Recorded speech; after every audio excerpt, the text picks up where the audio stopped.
Hello बच्चों, चलिए प्रश्न को पढ़ते हैं।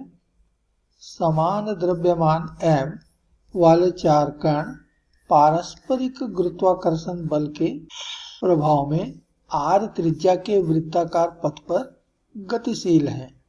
प्रत्येक कण की चाल ज्ञात करें। तो इस प्रश्न के लिए मूल अवधारणा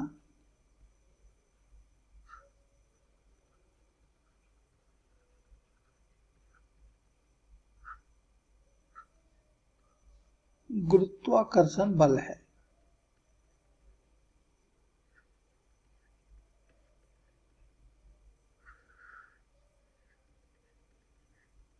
यहाँ गुरुत्वाकर्षण बल के प्रभाव में कुछ कण वृत्तीय गति कर रहे हैं, अर्थात प्रत्येक कण पर जो गुरुत्वाकर्षण का बल आरोपित होगा वही अभिकेंद्र बल बन जाएगा। तो प्रत्येक कण पर आरोपित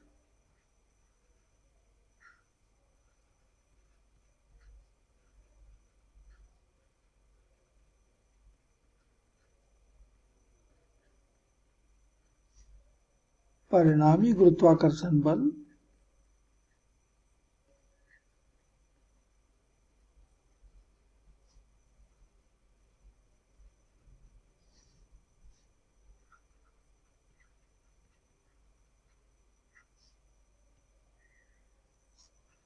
अभिकेंद्र बल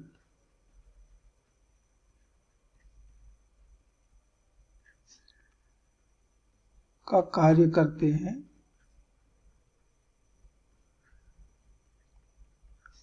जिससे कण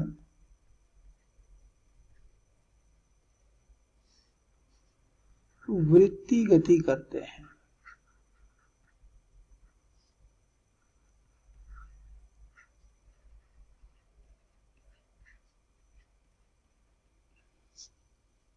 यहाँ एक चीज और आप समझ लें कि सभी कण एक ही वृत्ताकार पथ में घूम रहे हैं, यानी सबके वृत्ताकार पथ की त्रिज्या r एक समान है। तो सब पर आरोपित होने वाला नेट या परिणामी गुरुत्वाकर्षण का बल भी एक समान होगा, और यह तभी संभव होगा जब ये चारों कण एक वर्ग के कोनों पर स्थित हो। तो यहाँ चारों कण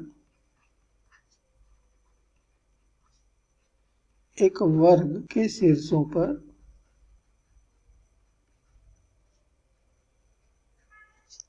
स्थित होंगे।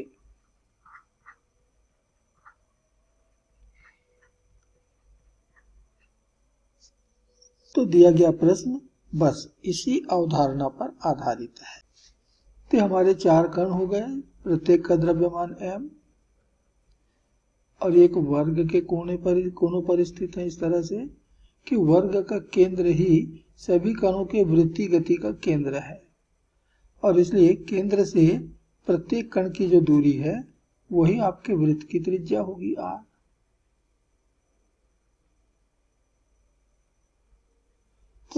तो प्रत्येक कण पर जो गुरुत्वाकर्षण का बल अन्य कणों से आरोपित होगा वो बिल्कुल एक समान होंगे, और सब के सब एक समान त्रिज्या के वृत्त में ही वृत्तीय गति समान वेग से करेंगे। एक वर्ग के विकर्ण एक दूसरे को 90 डिग्री के कोण पर काटते हैं, तो ये 90 डिग्री हो गया,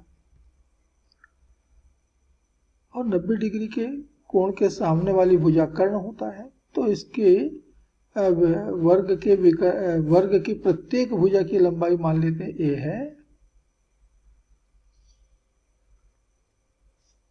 a है। तो a का मान हम इस त्रिभुज से निकाल सकते हैं। मैं इनको नाम दे देता हूं a, b, c और ये d। तो त्रिभुज AOD से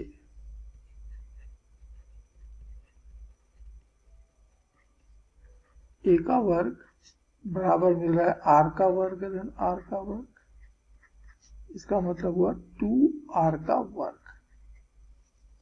ये हमारा a वर्ग की मान हो। अब a पर स्थित कण के ऊपर अन्य जो कण है, तीनों कण, ये बल आरोपित करेंगे। तो जो कण b पर है वो a पर स्थित कण को मान लीजिए F1 बल से आकर्षित कर रहा है, ये गुरुत्वाकर्षण का बल।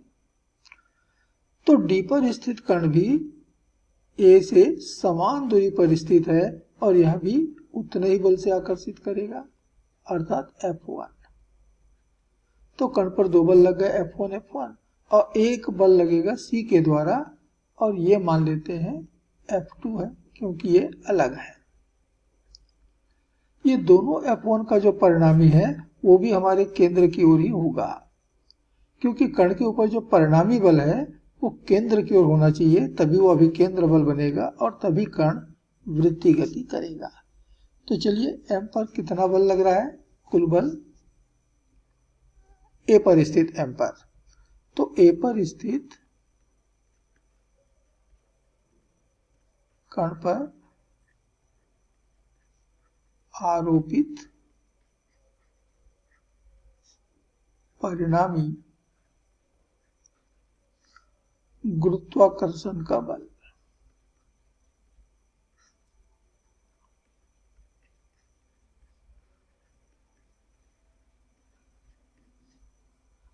F बराबर मिलेगा, ये दोनों F1 का परिणामी, ये दोनों F1 एक दूसरे के लंबवत है और इसलिए इनका परिणामी हो जाएगा वर्गमूल F1 का वर्ग धन F1 का वर्ग, और इसी दिशा में O की, ये परिणामी जो होगा वो O की दिशा में होगा, और इसी दिशा में F2 भी काम कर रहा है, तो प्लस F2, अर्थात वर्गमूल 2F1 धन F2। तो चलिए F1 और F2 के मान ज्ञात करके इस सूत्र में या इस समीकरण में रख देते हैं। इसको हम समीकरण नंबर 1 कहते हैं। तो चित्र से स्पष्ट है कि F1 बराबर होगा GM गुणित M, पहले कण का द्रव्यमान दूसरे कण का द्रव्यमान बटे दोनों के बीच की दूरी। तो A और B के बीच की दूरी या A और D के बीच की दूरी हमने मान लिया A, तो ये हो जाएगा A का वर्ग, अर्थात GM वर्ग, और A वर्ग हमने ऊपर कैलकुलेट किया हुआ है 2R का वर्ग। ये हमारा F1 का मान आ गया। इसी तरह से F2 का मान निकालें, तो F2 बराबर हो जाएगा GMM, हम गुरुत्वाकर्षण का नियम लगा रहे हैं, बटे दोनों के बीच की दूरी।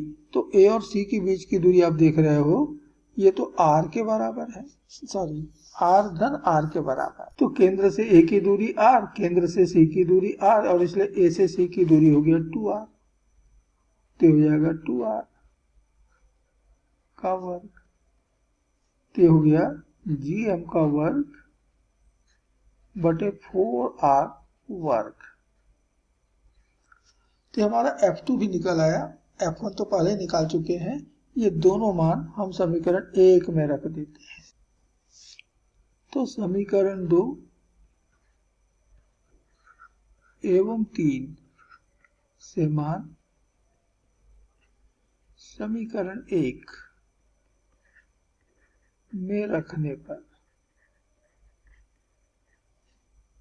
परिणामी बल F बराबर वर्गमूल 2 F1 धन F2 इतना लगा है, तो वर्गमूल 2 और F1 का मान अभी हमने निकाला, GM का वर्ग बटे 2R का वर्ग, और F2 का मान निकला है GM का वर्ग बटे 4R का वर्ग। तो GM का वर्ग बटे R का वर्ग, इतने को उभयनिष्ठ ले लिया, तो यहां से बच रहा है वर्गमूल 2 बटे 2, और यहां से मिल गया 1 बटे 4। तो GM का वर्ग बटे R का वर्ग, लघुत्तम आ गया 4, तो पहले से मिल गया 2 वर्गमूल 2, और यहां से मिल गया 1। इतना बल लग रहा है, हम इसको समीकरण नंबर 4 कह देते हैं। अब हमें यह भी ज्ञात है कि वृत्तीय गति के लिए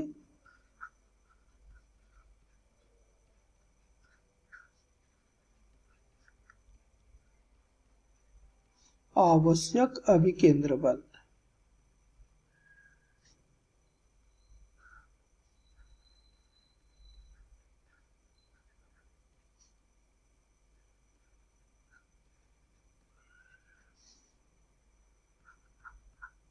FC बराबर होता है mv का वर्ग बटे r। ये समीकरण नंबर 5। तो जैसे हमने प्रश्न के प्रारंभ में ही मूल अवधारणा में चर्चा की है कि जो गुरुत्वाकर्षण का बल लगेगा F, यही अभिकेंद्र बल बनेगा FC, अर्थात ये दोनों आपस में बराबर हैं। तो समीकरण 4 और 5 से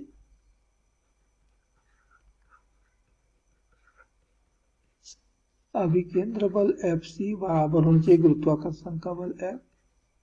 तो ये तो है mv का वर्ग बटे r, और F का मान मिला है gm का वर्ग बटे r का वर्ग गुणित 2 वर्गमूल 2 धन 1 बटे 4। तो एक m यहां से कट गया, एक r भी यहां से कट गया, तो हमको v का वर्ग बराबर मिला gm बाई r गुणित 2 वर्गमूल 2 धन 1 बटे 4, और इसलिए वेग भी बराबर होगा, पूरे का वर्गमूल निकाल दे, gm बटे r गुणित 2 वर्गमूल 2 धन 1 बटे 4।